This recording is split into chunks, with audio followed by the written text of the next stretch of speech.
Mesdames, Messieurs, bonsoir. Il est 20h. Voici les titres du journal. À la une de l'actualité, l'avion transportant la dépouille de Habib Faye devrait atterrir sur le tarmac de l'aéroport Blaise Diagne de Diass. D'un instant à l'autre, nous serons en direct de l'AIBD avec nos envoyés spéciaux dès le début de cette édition. Premier vendredi de manifestation des amis de Khalifa Sall et de Barthélémy Diaz. Une marche pour exiger la libération des maires de Dakar et de Mermoz Sacré-Cœur.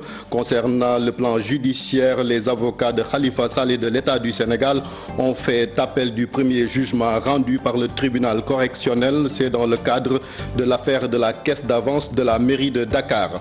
Procès des présumés terroristes, les avocats de l'imam Alioune Badara Ndao plaident l'acquittement de leurs clients et des excuses du procureur de la République qui l'aurait jeté en pâture. Ils demandent également la comparution des officiers de police judiciaire qui ont mené l'enquête.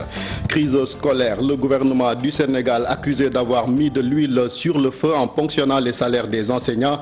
Des leaders syndicaux dénoncent l'acte et promettent de poursuivre la lutte.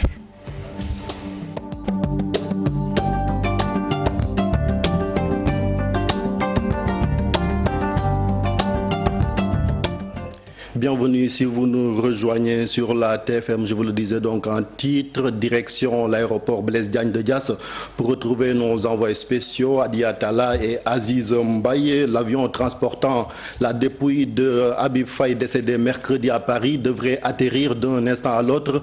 Adia, est-ce que l'appareil est arrivé? Effectivement, Chérif, comme vous l'avez dit, l'avion doit atterrir d'un moment à l'autre, c'est-à-dire que dans 22 minutes, il va atterrir avec le corps de Habib Faye. Chérif, ce qu'il faut constater ici, au fret de l'aéroport international Blaise Diagne, c'est le calme plat. Les mines sont tristes et vraiment, ils sont tous inconsolables, attendant que le corps leur soit délivré. Ce qu'il faut constater aussi, Chérif, que la foule est en train de grossir, composée d'autorités religieuses, d'autorités administratives, des amis, des proches, des parents et même des professionnels de la musique qui sont là. Et parmi toutes ces personnes qui sont là, on peut citer, il y a Vieux Mac Faye qui est un frère du défunt. Il y a aussi Lamine Faye, malgré son état de santé, a tenu à être présent ici. Donc, Chérif, ce qu'on peut constater ici au fret de l'aéroport Blaise Diagne est que tout le monde est là, il y a du monde, il y a la tristesse, il y a la consternation et il y a l'affliction aussi. Et tout le monde attend et souhaiterait accompagner Habib Faye, le défunt Habib Faye, jusqu'à sa dernière demeure. Donc, Chérif, je vais vous passer à Abdou Aziz Mbaye qui va revenir un peu sur le programme. L'avion doit atterrir à 20h, 22 minutes. Abdou Aziz Mbaye, pour la suite du programme, vous pouvez nous en dire quelque chose. Merci beaucoup, Adia. Ce que vous venez de dire est confirmé. Ce qui est la chose la plus partagée ici aujourd'hui au fret, c'est l'émotion ici, la tristesse. Mais le programme sera ainsi déroulé. Après ici la réception du corps de Habib Faye, le cortège va s'embraler à la morgue de l'hôpital le principal pour son dépôt. Le lendemain, on fera la levée du corps à 9h. À 10h, on procédera à la prière mortuaire à la grande mosquée de la rue 10. Et après, c'est l'animation au cimetière de Yoff. Les condoléances seront reçues au domicile de ses parents, à Sacré-Cœur 1, près de l'ancien siège de Walfadjri. Je pense qu'à Dieu, ainsi le programme sera déroulé. Et je pense qu'au fur et à mesure qu'on avance, que l'avion va atterrir, les rangs vont grossir, les mines seront tristes bien sûr, mais aussi nous aurons conscience que le bon Dieu, la grande faucheuse a encore fait ses effets, mais nous retournons à Dieu, c'est parce que c'est de là où nous venons. Donc Abdou Aziz, comme vous l'avez dit aussi, ce qu'on peut rajouter est que Habib Faye, tous les témoignages sont unanimes, c'est quelqu'un de bien. Habib Faye, professionnellement, c'est quelqu'un de méticuleux, c'est quelqu'un de pointilleux. Habib Faye, humainement, il n'a pas d'égal. Il avait des relations particulières avec chacun du groupe du Super Étoile. Donc les témoignages, comme je vous l'ai dit, ils sont unanimes. Donc Habib Faye, les gens ont très bon espoir qu'il ira au paradis et qu'il sera accueilli par un bon Dieu qui va lui accorder toute sa miséricorde. Abdou Aziz, avant de revenir sur vous. Merci beaucoup, Adia. Je pense que les prières seront quand même dites et je pense que les cœurs ont un peu grossi. Et le matin, depuis ce matin, les gens ont pensé à venir ici. Ce que je peux dire pour conclure, Adia, c'est que tout de suite, quand le corps d'Habib sera dans l'ambulance, on va procéder à un petit discours. Il y aura sa famille qui va adresser un mot à l'endroit de ses amis de l'orchestre, mais aussi à l'endroit des Sénégalais qui ont tous compati à la douleur de la famille Faye. Donc, Chérif, on va vous remettre l'antenne. Donc, il faut constater que d'un moment à l'autre, le corps va arriver ici, à l'aéroport international de Blaise Diagne. Merci Papis Diaw, vous serez également avec, merci Adia, vous serez avec Papis Diaw qui va vous accompagner tout au long donc de cet événement. L'ombre de Habib Faye a plané sur la scène du Festival de Jazz de Saint-Louis. La 26e édition a démarré hier, une cérémonie d'ouverture marquée par des prières mais aussi un hommage mérité à ce grand bassiste en présence du ministre de la Culture Abdoulatif Coulibaly et du maire de Saint-Louis. Reportage Ousseynou Diop, Habib Seck. La 26e édition du Festival international de jazz de Saint-Louis s'est ouverte ce jeudi avec l'orchestre Ray Demuth 8 Grand de Luxembourg. Une édition marquée par la disparition de plusieurs ténors de la musique sénégalaise, notamment Didier Lecourt, Khaban Kam et Habib Faye. À l'ouverture du festival, le public a rendu un vibrant hommage aux disparus de la musique sénégalaise. Abdoulatif Coulibaly, après son discours à la place Faidherbe, a fait un témoignage sur le défunt bassiste Habib Faye. Le Sénégal vient de perdre un très grand musicien, un musicien multidimensionnel, un arrangeur, un compositeur, un bassiste, un instrumentaliste hors pair. Il savait tout faire avec la musique, tout. J'avais moi l'avantage d'aller le voir se produire comme jazzman, mais je vous dis que c'est un très grand jazzman. Pour l'édition 2018 du Festival international de jazz de Saint-Louis, le gouvernement a bien soutenu le comité d'organisation ainsi que la mairie de Saint-Louis. Pour Abdoulatif Coulibaly et Mansour Faye, ce festival fait partie désormais de l'agenda culturel international. Saint-Louis a beaucoup travaillé pour arriver là où ils sont arrivés avec ce festival-là, qui n'a absolument rien à envier au grand festival de jazz. Je connais quelques festivals de jazz, j'ai eu à fréquenter dans le monde, Montréal, même à Paris également et un peu partout à travers le monde. Et ce festival est un festival remarquable dans une très belle ville, une ville historique. C'est un événement majeur inscrit dans l'agenda culturel et pour nous, Saint-Louisiens, comme on dit, Domundar, ce festival en tout cas revêt un caractère important puisque non seulement il est connu à travers le monde entier, mais aussi permet donc un rendez-vous à Saint-Louis pour l'ensemble des mélomanes qui aiment le jazz, mais aussi qui aiment tout ce qui tourne autour du jazz. C'est parti pour une semaine au rythme du jazz dans la vieille ville. Le festival sera clôturé le 1er mai.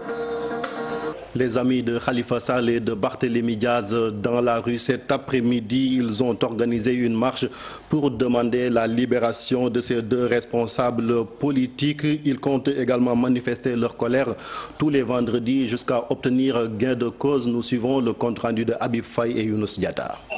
Leur leader en prison, place à l'indignation des khalifistes. Ils sont descendus dans la rue pour manifester leur colère. Ce n'est pas du courage que d'aller à des élections sans adversaire. Ce n'est pas en étant Barthélémy Diaz que tu vas nous arrêter. Nous voulons que Macky Sall libère tous les prisonniers politiques qu'il y a dans ce pays-là. Et cette liste, elle est très longue. Et les plus célèbres, c'est Khalifa Ababacar Sall et Barthélémy Diaz.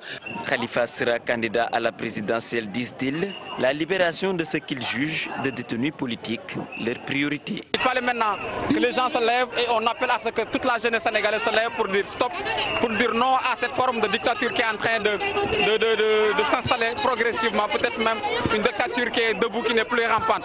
Ce que Khalifa a fait, le sacrifice que Khalifa a fait ne doit pas rester vain. Nous devons être debout, nous devons être solidaires, nous devons être dignes, nous devons être engagés pour montrer à Macky Sall que ça lui plaise ou non, Khalifa Sall sera candidat. D'autres hommes politiques ont pris part à la marche, ils fustigent. L'emprisonnement de Khalifa Sall découle de la volonté de l'État de liquider un potentiel adversaire. Mais je dis et je répète que c'est peine perdue. Parce qu'Inch'Allah, en 2019, Khalifa Sall sera candidat à l'élection présidentielle et va remporter les élections. N'eût été leur appartenance dans l'opposition et en plus leur volonté de s'attaquer au régime et de faire face, de ne pas abdiquer, ils n'auraient jamais été emprisonnés. De la place de l'Obélisque au rond-point de la RTS, ces partisans de Khalifa Ababacar Sall comptent remettre la marche jusqu'à la libération de leur mentor. Au plan judiciaire aussi, le combat continue. Les avocats de Khalifa Sall ont même interjeté appel cette semaine.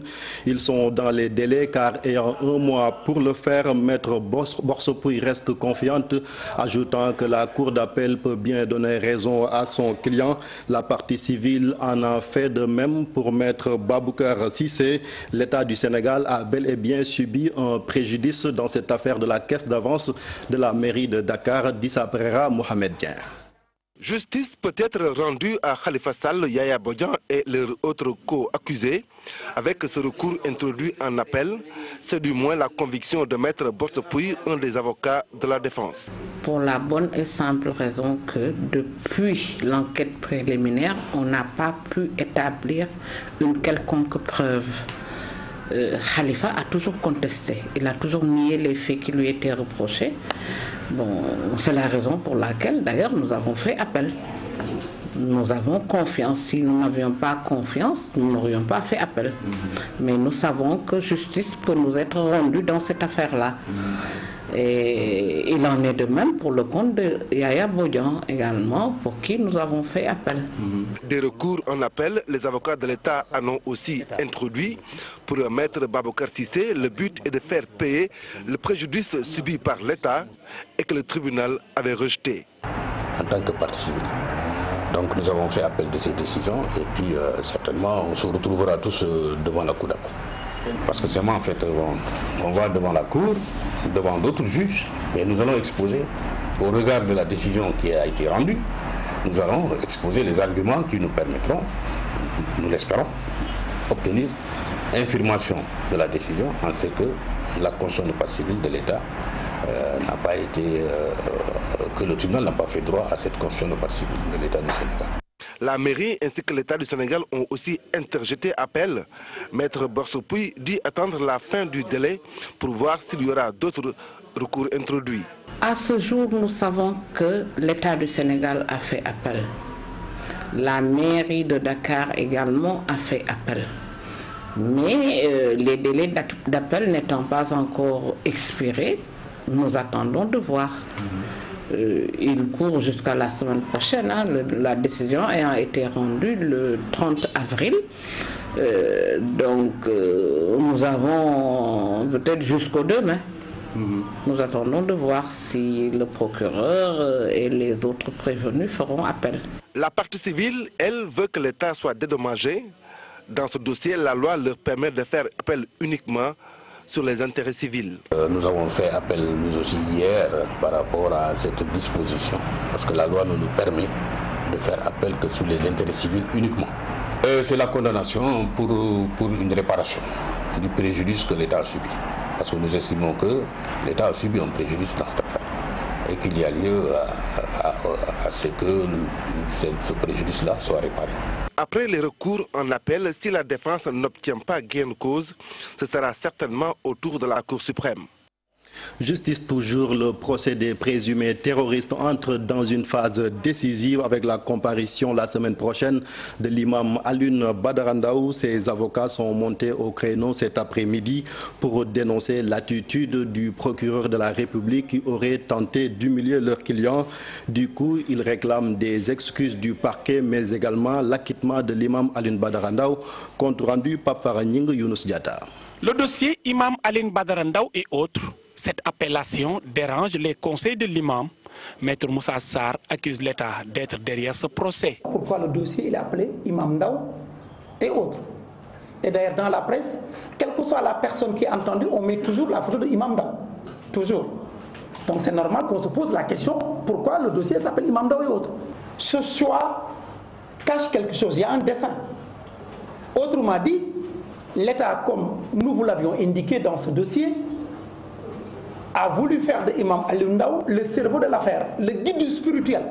Après 3 semaines d'audience à l'issue desquelles 29 accusés entendus, Maître Sarr recuse certains procès-verbaux des enquêteurs. C'est la raison pour laquelle nous avions demandé la comparution des officiers de police judiciaire qui dirigent cette enquête, pour qu'ils viennent nous donner la preuve de ces éléments. Les champs de Imam Alioune Ndao, situés dans un village qui s'appelle Gamboul, constitue un centre d'endoctrinement et d'entraînement. Mais vous ne verrez pas dans le dossier la photo, le plan topographique, vous ne verrez pas est-ce que des personnes ont été arrêtées là-bas, vous ne verrez pas est-ce que le chef du village a été entendu, etc., etc. Pour dire encore une fois que tout cela est une construction factuelle des forces de l'ordre. Le pôle d'avocats de l'imam Daou demande au parquet un réquisitoire d'acquittement et des excuses publiques. Nous invitons solennellement le procureur de la République à prendre un réquisitoire d'acquittement contre Imam Aliou Ndao et de présenter officiellement ses excuses à Imam Aliou Ndao au nom de l'État sénégalais pour les humiliations subies lors de la garde à vue, pour toutes les sortes de frustrations de la part de certains enquêteurs. Les avocats de l'imam Adeline Badara Ndao estiment même que l'État devrait même décorer leur client qui a formé des milliers de Sénégalais pour Maître Sarr. Si Imam Ndao était un terroriste, pourquoi son Dara continue toujours ses enseignements depuis plus de 30 ans? C'est également un des titres de cette édition, la ponction des salaires de certains enseignants grévistes. Des leaders syndicaux accusent le gouvernement d'avoir violé les textes réglementant les salaires. Toutefois, Saourou Sène du SAEMS et Abdou Fati parlent d'une tentative d'humiliation des enseignants, mais ils ne comptent pas baisser les bras. Reportage Fatima Taba et Younous Diatta. Pour cette fois-ci, les ponctions sur les salaires des enseignants concernent les contractuels. Saourou Sène du SAEMS s'en désole. Pour lui, l'État n'a pas respecté la loi qui réglemente les salaires. Les ponctions tournent autour de 25 000, 85 000 jusqu'à 140 000.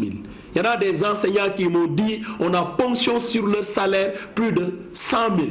C'est une façon de les humilier, de leur dire vous rentrez à la maison, vous allez regarder vos enfants en père de famille impuissant. C'est ça que le gouvernement veut. Mais le Tout-Puissant est là pour nous tous. Du côté du CELS authentique, l'on n'est pas contre les ponctions. Mais Abdou Fati parle de discrimination. Prendre dans la fonction les 28 000 contractuels, PC et MC, qui ont des salaires qui n'arrivent pas à 200 000 francs, et faire systématiquement des ponctions. Et sur nous, les fonctionnaires, qu'il n'y ait pas de ponction. C'est ça la réalité. Nous ne sommes pas contre les ponctions, mais qu'on le fasse dans les règles de l'art parce que c'est organisé par une loi. Il y a des barèmes de ponction, mais nous n'accepterons pas qu'ils ponctionnent de manière sauvage. Les syndicalistes se radicalisent davantage, le combat se poursuit et l'État du Sénégal reste le seul responsable de la crise du secteur éducatif, disent-ils. Ils devraient se rendre compte que ce n'est pas efficace. Parce que non seulement sur ces ponctions-là, dans nos assemblées générales, les enseignants nous disent n'évoquez même pas les ponctions. Parce que tant que nous sommes debout, nous continuerons le combat. Ça ne nous détourne pas de notre objectif, à savoir la matérialisation de nos accords et des propositions concrètes par rapport à la question nodale sur l'indemnité de logement. Ils vont dérouler un nouveau plan d'action. La matérialisation des accords signés s'impose. Alors que les enseignants ont fait des concessions. Les secrétaires généraux des centrales syndicales les plus représentatives comptent jouer un rôle de facilitateur pour une solution à la crise scolaire.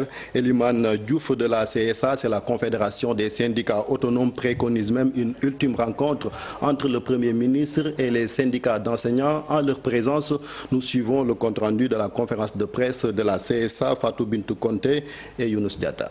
Déjà, peut-être. Même si les signaux sont ouverts en termes de croissance au Sénégal, 7%, le monde rural souffre selon la CSA, Confédération des syndicats autonomes du Sénégal. Dans l'analyse de l'équilibre économique de notre pays, en ce qui concerne les statistiques du FMI, la croissance est stabilisée autour de 7%. Et malheureusement, les secteurs qui le portent, c'est le secteur des services et le secteur de la production agricole, la production arachidière notamment. Mais ce que nous avons constaté, c'est que la production a été importante, massive, mais les agriculteurs ne se retrouvent pas parce que le système de commercialisation pose problème au Sénégal. Face à la presse, ce vendredi, ce central syndical fustige le démarrage tardif des négociations qui ont fait que les revendications contenues dans les cahiers de doléances de 2017 n'ont pas pu être satisfaites. Les revendications ont été bien sériées. Nous avons bien constaté que le démarrage tardif de ces négociations avec le gouvernement a fait que la majeure partie des points ne sont pas encore réglés. En ce qui concerne la crise de l'éducation, à l'en croire la CSA, les centrales syndicales vont entrer dans la danse pour faciliter la négociation entre l'État et les enseignants. Nous ne désespérons pas que l'appel que les secteurs généraux de la coalition font, c'est négocier vraiment une dernière fois avec le Premier ministre, avec la présence des secteurs généraux de la coalition pour permettre d'avoir une issue pour qu'on ne soit pas dans une année blanche. Pour cette fête du travail, la CSA, la Confédération des syndicats autonomes, prévoit un grand rassemblement de tous ces travailleurs afin d'exiger du gouvernement et des employeurs un traitement diligent des dossiers pour un apaisement du climat social. En tout cas, cette crise scolaire plombe les activités du programme d'amélioration de l'école de base en Casamance. C'est ce qui ressort de l'atelier d'évaluation de ce programme organisé par l'inspection d'académie de Ziguinchor en présence de l'ensemble des acteurs de l'éducation. Nous suivons les éclairages de l'IA de Saint-Louis. Il s'appelle Siaka Goudiaby, interrogé par Boubacar Yassi et Lamine Mandia. Le PAEPK vise essentiellement 3 dimensions. L'amélioration de la qualité des enseignements-apprentissages, l'amélioration de l'accès au système éducatif à Ziguinchor, la mobilisation communautaire. Comme vous le comprenez bien, le contexte actuel qui est fait de crise scolaire qui affecte le système éducatif au niveau du Sénégal, qui n'a pas également épargné la région de Ziguinchor, a fait que nous avons des contraintes par endroit. Des cellules n'ont pas correctement fonctionné. Donc il y a eu des problèmes de présence d'enseignants dans ces cellules, dans certaines cellules. Il y a eu des problèmes de tenue de certaines cellules, conformément au chronogramme établi. Mais on a pu noter avec satisfaction l'intérêt que les inspecteurs, points focaux des IF, aussi les responsables des cellules d'animation pédagogique, également les principaux de collège, l'intérêt qu'ils ont pu vraiment manifester par rapport au projet PAEPK, qui est un projet d'envergure nationale. Siaka Goudiaby, IA de Ziguinchor. Le président de la République du Cap-Vert était ce matin l'hôte de l'université Cheikh Anta Diop de Dakar. Georges Carlos de Fonseca y a même donné un cours magistral devant de nombreux étudiants en présence des professeurs et des autorités de l'UCAD. Occasion pour lui de magnifier le modèle socio-économique et politique du Sénégal. Compte rendu Ibou Diouf Diafaraba. Une tribune pour exposer sur le modèle socio-économique et politique du Cap-Vert, sans oublier les rapports historiques avec le Sénégal. Les autorités universitaires, celles de l'enseignement supérieur et les étudiants composent cette assistance qui a prêté une oreille attentive au président de la République du Cap-Vert. Le Cap-Vert et le Sénégal sont un pays voisin, proche, amis. Ils sont obligés, pour l'histoire, pour la culture, pour la géographie et pour l'élément humain, d'être de plus en plus dans une relation étroite, presque familiale. Nous sommes des frères et nous voulons être de plus en plus frères de tout point de vue. Le cours magistral, un rendez-vous très apprécié dans les universités. À l'UCAD, le président capverdien a saisi l'occasion pour exposer sur le rapport entre la sécurité et la démocratie, sans oublier également la place des jeunes. Le problème les défis du développement économique, social et culturel du continent. Et comment faire l'articulation entre les exigences du développement et la construction de la démocratie pluraliste. Les étudiants de langue portugaise étaient fortement représentés. Le recteur de l'UCAD, lui aussi, a apprécié le discours du président capverdien. J'ai retenu beaucoup de choses, surtout l'histoire du Cap-Vert, qui est toujours liée avec l'histoire du Sénégal. Et le Cap-Vert a beaucoup appris avec les Sénégalais et les Sénégalais ont toujours aidé les peuples du Cap-Vert. Le Cap-Vert, c'est notre voisin géographique Il est à 500 km de nos côtes et c'est notre voisin historique. Le peuple du Cap-Vert a été constitué avec les peuples issus de la Sénégambie. Donc c'est un juste retour des choses que nous recevons aujourd'hui son Excellence le Président Fonseca qui nous a délivré un discours magistral sur la connexion entre la démocratie et le développement. L'UCAD avait reçu en note de marque. Un échange de cadeaux et de souvenirs ont mis fin à cette cérémonie qui revêt une importance capitale pour l'université Cheikh Anta Diop de Dakar. Insécurité alimentaire, 28% de ménages pauvres en situation de vulnérabilité sont recensés au Sénégal. C'est ce que révèle le registre national unique, le RNI, qui a pour objectif de permettre au gouvernement du Sénégal d'avoir une base de données fiable, ce qui lui permettra d'agir plus efficacement. Nous suivons le compte-rendu de la rencontre tenue par les responsables du RNU. Il est signé Alassane Ba Mohamed Dien.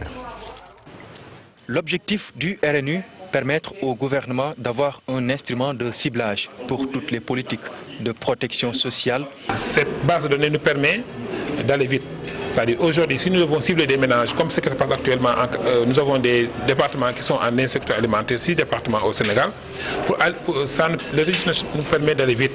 Parce qu'on gagne du temps, mais aussi on gagne en termes de ressources. Parce que si chaque programme doit faire son ciblage, c'est une perte de ressources, mais aussi c'est une perte de temps et ça ne permet pas de renforcer la cohérence des interventions.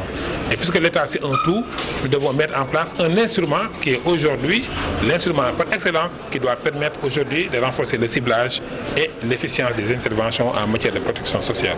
442 053 ménages répertoriés, soit 28% des ménages pauvres ou en situation de vulnérabilité. L'État compte accélérer ses actions pour les soulager. Ces registres seront utilisés au niveau du terrain en rapport avec les communautés pour pouvoir identifier les ménages à soutenir et l'État va prendre des dispositions en rapport avec les partenaires comme le PAM, comme par exemple des ONG qui travaillent dans le cadre d'insécurité alimentaire. Bon, en fait, cette année, ce qu'on va faire essentiellement, c'est un cash transfert. Parce que dans le passé, en cas d'insécurité alimentaire, l'État faisait un appui en vivres. Mais de plus en plus, on s'est rendu compte que on a un registre national unique qui nous permet d'aller vite, mais mieux, en fait, un appui en cash transfert, ça veut dire que c'est de l'argent qu'on va donner directement au ménage. Bon, on n'a pas encore défini le montant, mais ça va tourner autour de 30 à 45 000 par famille. Bon, par mois, en général, ça se fait sur 3 mois. Ça peut se faire sur 1 mois. On verra en fonction du... Est-ce que ça peut servir à quelque chose? Si, ça sert à beaucoup de choses. Parce qu'en fait, le modèle nous qu'on est en train de faire au Sénégal, ce n'est pas un modèle unique au Sénégal. Le RNU va faciliter le travail à l'État du Sénégal, agir efficacement pour la réduction durable des inégalités sociales et pour assurer la performance et la fiabilité. Une mise à jour continue des données va se faire avec toutes les parties prenantes. Lancement de la deuxième phase de l'initiative alimentaire pour l'avenir. C'est un projet du gouvernement des États-Unis pour lutter contre l'insécurité alimentaire, la pauvreté, entre autres. Le projet intervient dans plusieurs régions du Sénégal pour un coût global de 18 milliards de francs CFA. La cérémonie de lancement s'est tenue à Dakar en présence d'Ibou Kane. Les États-Unis aux côtés du Sénégal pour lutter contre la pauvreté, entre autres, dans certaines localités du pays. C'est dans ce sens que l'ambassade des États-Unis à Dakar vient de lancer, avec le ministère sénégalais de l'Agriculture, la deuxième phase de l'initiative alimentaire pour l'avenir, Feed the Future Sénégal Kaolack. Un projet quinquennal qui entend relever 3 défis. L'objectif commun que nous tous nous visons est à réaliser avec ce programme Feed the Future et bien sûr, comme je l'ai dit au début, réduire la faim, la malnutrition et la pauvreté au Sénégal. Pour ce faire, nous devons réussir 3 paris. 1. Exploiter le potentiel que nous tous nous connaissons, le potentiel agricole du Sénégal pour en faire le moteur de la croissance économique. 2. Renforcer la résilience. Et 3. Améliorer la nutrition. Feed the Future Sénégal Kaolack, un concept qui n'est pas du tout fortuit. Le dit projet compte intervenir dans plusieurs régions du Sénégal, notamment à Kolda, Fatick, Matam, entre autres. Kawalor est un concept, comme on a dit, Jola, choisi par les communautés mêmes. On a vraiment fait un survey dans ces communautés, on a choisi comme Kawalor avec eux. Ce n'était pas nous qui avons choisi ça. Pour communiquer une dynamique, comme on a dit, d'abondance, de reproduction et de la prospérité. Le projet intervient dans la région de Sédhiou, Kolda, Ziguinchor, Fatick, Kaolack, Kaffrine, Saint-Louis et Matam.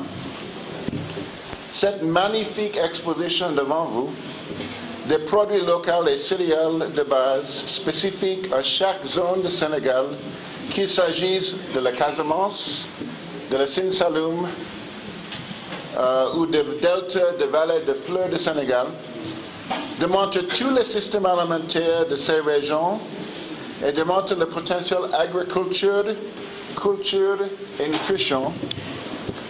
En voyant tous ces potentiels, nous pouvons sans aucun doute confirmer que l'agriculture est un des moyens sûrs et efficaces à contribuer de lutter contre la malnutrition. Le financement du projet est estimé à plus de 18 milliards de francs CFA. Il mettra l'accent sur la production des céréales de qualité, la production horticole, l'élevage et la nutrition. À terme, il compte toucher pas moins de 150 000 ménages en 5 ans, soit 1 500 000 personnes. Cet élément met fin à cette édition. Merci de l'avoir suivi. Tout de suite après, vous serez avec Papis Diaw pour suivre en direct l'arrivée de la dépouille de Habib Faye décédé mercredi à Paris. Il sera donc inhumé demain au cimetière de Yoff. Donc à tout de suite avec Papis Diaw.